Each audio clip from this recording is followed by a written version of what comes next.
एक गांव में एक आरती नाम की सुंदर लड़की थी। उसको बचपन से ही झुमके बहुत पसंद थे।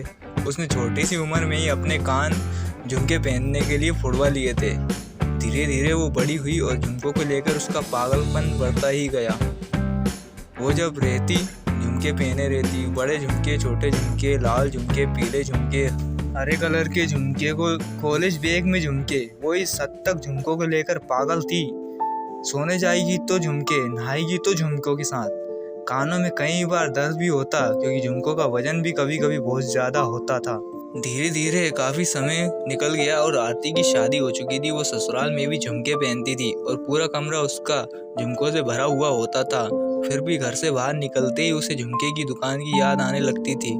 और एक दिन उसका जन्मदिन था। उसके जन्मदिन पर उसने अलग तरह की डिजाइन की झुमके बनवाए जिनका वजन बहुत ज्यादा था। वो बहुत सुंदर लग रही थी। आरती को बहुत देर से कानों में दर्द हो रहा था, पर वो अपने बनवाए मनपसंद झुमके उतारने के मूड में बिल्कुल नहीं थी। उसके कानों पर उसको बहुत खिंचाव हो रहा था, पर फिर भी उसके पागलपन ने उसको झुमके नहीं उतारने दिए। और अब जब केक काटने का समय हुआ, तब वो केक काटने के लिए नीचे झुकी। उसके कानों में झुमके केक में जाकर गिरे और कानों से खून की धारा बहने लगी। धीरज, देखो ये क्या हो गया मेरे कानों का, उसने अपने पति से रोते हुए कहा। धीरज ने कहा, मैंने तुमको कई बार समझाया था, किसी भी चीज की अति अच्छी नहीं होती, अब भुगतो। धीरज जल्दी से डॉक्टर को फोन लगाता है और सभी मेहमानों से माफी मांगकर बर्थडे पार्टी को कैंसिल करता है। कुछ देर बाद डॉक्टर साहब भी धीरज के घर पहुंच जाते हैं और आरती के कानों को देखकर कहते हैं, ओ माय गॉड, इनके पूरे कानों में तो इन्फेक्शन फैल चुका है। और वो जल्दी जल्दी मरहम पट्टी करके धीरज से कहता है, देखिए इनके कानों में मेटल की वजह से इन्फेक्शन पूरे कानों में फैल चुका है।